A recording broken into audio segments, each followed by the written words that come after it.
Assalamualaikum warahmatullahi wabarakatuh. Halo teman-teman semua, kami dari kelompok 2 akan mempersembahkan dan menjelaskan salah satu materi dari pelajaran biologi, yaitu yang berjudul cloning DNA. Kami dari kelompok 2 dengan jumlah 6 orang, yaitu pertama Ardi Firansyah, kedua Panji Wicaksono, ketiga M. Varial Ardiansyah, keempat Rati Nur Fauzia, kelima Jeli Surya Cica, dan keenam Elsa Agustin. Nah, dari materi yang akan kami sampaikan ini, ada yang harus kalian ketahui terlebih dahulu.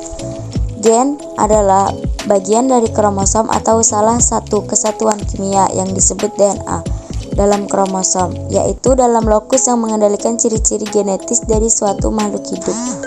Gen merupakan pewarisan atau penurunan sifat dari satu individu kepada keturunannya. Gen yang diwariskan dapat berupa DNA ataupun RNA.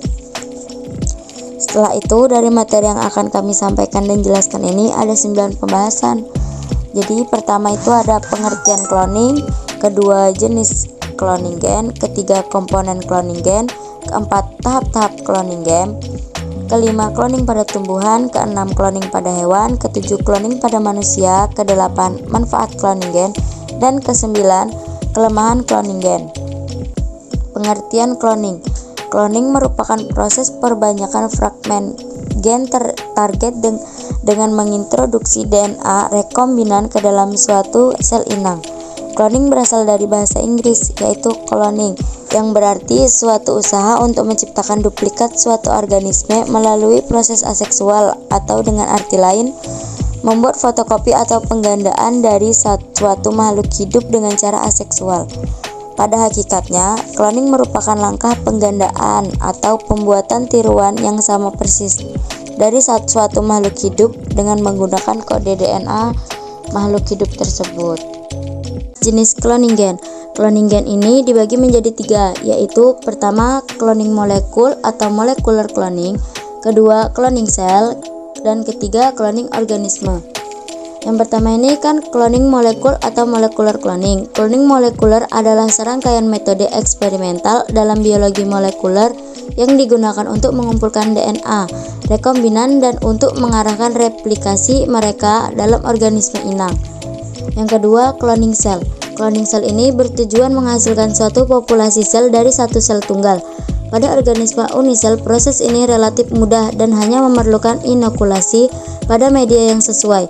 Sedangkan pada kultur sel dari organisme multisel, cloning sel merupakan hal yang cukup rumit karena sel-sel ini tidak dapat tumbuh pada media standar. Yang ketiga, cloning organisme. Cloning organisme ini disebut juga cloning reproduksi yang bertujuan untuk menghasilkan organisme multisel yang identik secara genetik. Proses cloning ini merupakan reproduksi aseksual di mana tidak terjadi fertilisasi. Komponen cloning gen. A. DNA donor atau insert. Sumber dari DNA atau gen yang diklon. Sumber dari DNA untuk pengerjaan cloning dapat berupa cDNA atau komplementari DNA, yaitu kromosom yang diisolasi dari inti sel ataupun DNA komplementer yang diperoleh dari penyalinan mRNA dengan bantuan enzim. B. Endonukleas restriksi. Enzim digunakan untuk memotong DNA donor dan vektor pada lokasi spesifik, sehingga DNA donor dapat disambungkan ke dalam vektor. Ada 3 jenis endonukleas restriksi yang masing-masing dibedakan oleh cara kerjanya satu sama lain. C. Vektor. Plasmid atau bakteriofag yang digunakan untuk mengintroduksi gen untuk diklonkan ke dalam suatu sel inang yang cocok.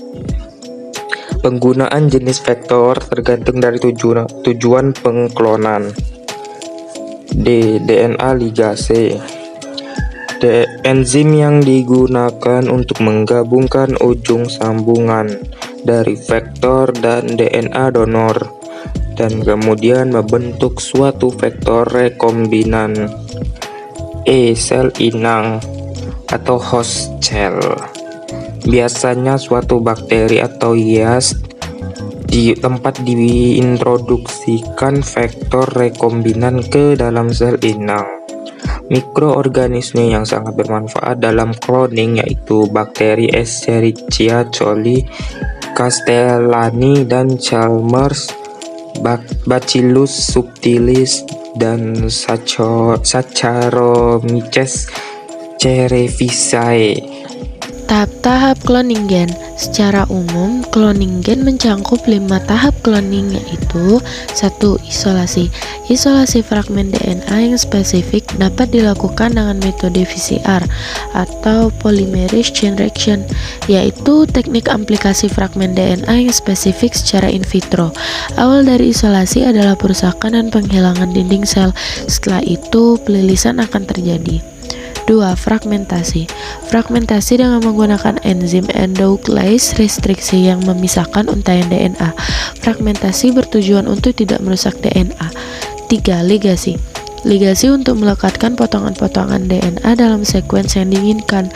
Fragmen DNA dicampurkan dengan plasmid yang telah dipotong-potong dengan enzim endouclase restriksi yang sama. DNA ligase dapat ditambahkan untuk mengikatkan fragmen DNA ke plasmid. Pada proses ini juga terjadi proses pemberian enzim deoxynucleotide transferase. Enzim ini berfungsi untuk mensintesiskan untaian tunggal polimerik. 4.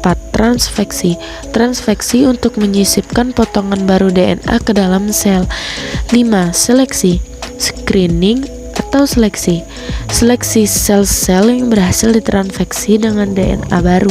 Ada beberapa cara seleksi klon, yaitu seleksi berdasarkan sifat resistan terhadap antibiotik dan seleksi dengan melibatkan LACZ.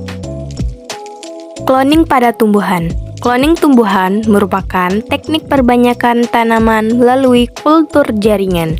Cloning dilakukan dengan menggunakan jaringan somatik tumbuhan di dalam lingkungan aseptik yang terkontrol. Cloning pada hewan. Cloning hewan adalah suatu proses di mana keseluruhan organisme hewan dibentuk dari satu sel yang diambil dari organisme induknya dan secara genetika membentuk individu baru yang identik sama. Artinya, hewan cloning ini adalah duplikat yang persis sama baik dari segi sifat dan penampilannya seperti induknya, dikarenakan adanya kesamaan DNA. Salah satunya adalah pengkloningan domba yang dikenal dengan domba Dolly. Melalui cloning hewan, beberapa organ manusia untuk keperluan transplantasi penyembuhan suatu penyakit berhasil dibentuk. Cloning pada manusia. Cloning adalah teknik membuat keturunan dengan kode genetik yang sama dengan induknya. Pada manusia, cloning dilakukan dengan mempersiapkan sel telur yang sudah diambil intinya lalu disatukan dengan sel somatik dari suatu organ tubuh. Kemudian hasilnya ditanamkan dalam rahim seperti halnya pada bayi tabung. Manfaat cloning gen. Manfaat cloning gen itu ada 4, yaitu yang pertama untuk mengembang ilmu pengetahuan, yang kedua untuk mengembangkan dan memperbanyak bibit unggul, yang ketiga untuk tujuan diagnostik dan terapi, yang keempat menolong atau menyembuhkan pasangan interfil mempunyai keturunan. Kelemahan cloning gen ada 6, yaitu 1. Dapat disalahgunakan untuk menciptakan spesies atau ras baru dengan tujuan tertentu yang bertentangan dengan nilai kemanusiaan. 2. Cloning pada hewan belum sepenuhnya sempurna. Contohnya domba Dolly ternyata menderita berbagai penyakit yang akhirnya memaksa para ilmuwan untuk melakukan eutanasi. 3. Terjadinya kekacauan kekerabatan dan identitas diri dan hasil cloning maupun induknya. 4. Individu hasil cloning tidak akan mendapatkan imunitas bawaan, sehingga individu hasil cloning tersebut akan mudah terserang penyakit karena tidak mendapatkan imunitas bawaan sebagai pertahanan pertama terhadap infeksi penyakit. 5. Berkurangnya keanekaragaman suatu spesies karena individu yang dihasilkan dari proses pengkloningan sama persis dengan DNA maupun sifat dan fisik induknya. 6. Individu hasil cloning sel-selnya diperoleh dari induknya, ini berarti umur sel-sel Hasil cloning pun sama dengan umur sel-sel induknya. Oleh karena itu, individu hasil cloning pun akan memiliki umur sama dengan induknya. Jadi, dari materi yang sudah kami jelaskan, dapat kami simpulkan kalau secara umum cloning merupakan sejumlah proses yang dapat digunakan untuk menghasilkan salinan suatu kesatuan biologi, baik dari potongan DNA, sel, atau organisme keseluruhan yang secara genetik identik tanpa melalui reproduksi seksual. Terdapat beberapa cara untuk melakukan cloning, yaitu artificial embryo twinning dan somatic cell nuclear transfer, atau bisa disebut SCNT. Pada manusia, cloning dapat berfungsi sebagai terapeutik, reproduktif, dan replacement. Sangat diharapkan penelitian cloning akan lebih diminati dan dapat berkembang pesat untuk menunjang tercapainya quality of life yang layak. Oke, selesai sudah materi yang kami sampaikan. Semoga materi yang kami jelaskan dapat bermanfaat bagi kalian semua. Terima kasih sudah mau meluangkan waktunya untuk menonton video pembelajaran yang kami jelaskan tentang cloning DNA. Kami dari kelompok 2, kurang lebihnya kami minta maaf. Burung dara burung cenderawasih, cari dulu di Pulau Papua.